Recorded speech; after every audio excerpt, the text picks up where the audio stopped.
vítám se do dneska, to je s mojí maminkou. Ahoj všichni. No. Ja budem trošku hovoriť po slovensky, nakoľko sa ešte len učím česky. Jo, a ako moje holčička. Jo. Ale moje pečopácké meno je Markétka. A tvoje? Kate. Kate a Markétka. Dneska sme mali dlhý perný deň. Ano. Obalovali jsme řízky.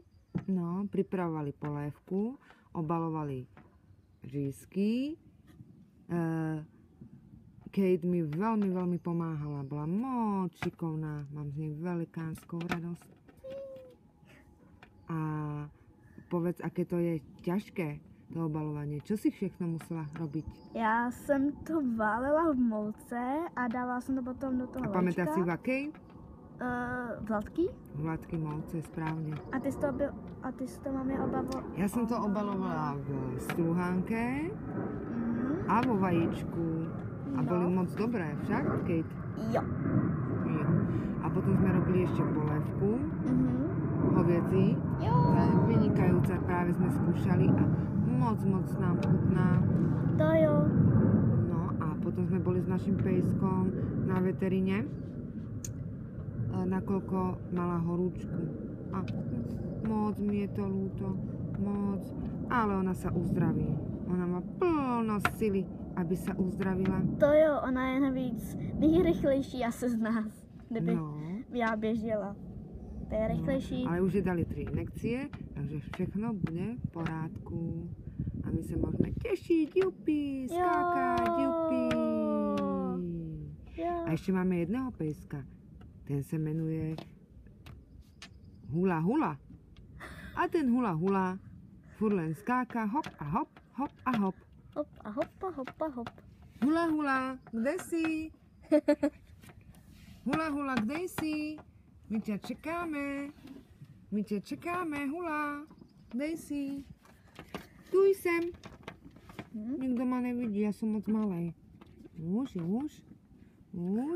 Musí sem za náma, abys byl vidět. Jedu. Ja jedu z takovej dálky. No, to věřím.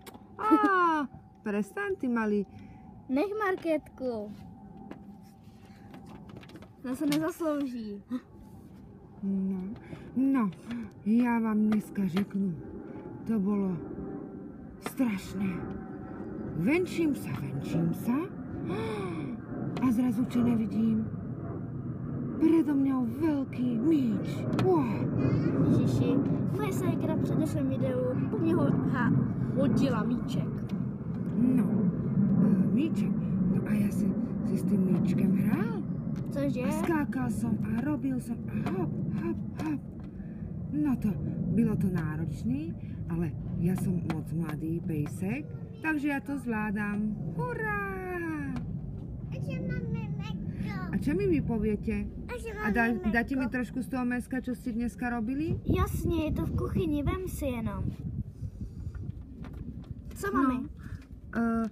Ja chcem len povedať toľko, že Oginko má svoje papáni. Oginko, ty má svoje papáni a keď budeš pekne papať, tak maminka ti dá aj tvoju dobrodku. Ja, ty si hodná, Markétko. A tebe dám, Katie. Děkuju. Tak, lidičky. Takže u příštího videjka ahoj a ještě vám něco chci říct. Pokud byste si přáli další videjko s maminkou, tak mi to napište pod komentář a já ho zase natočím, tak zatím ahoj. Papa, čus, papa.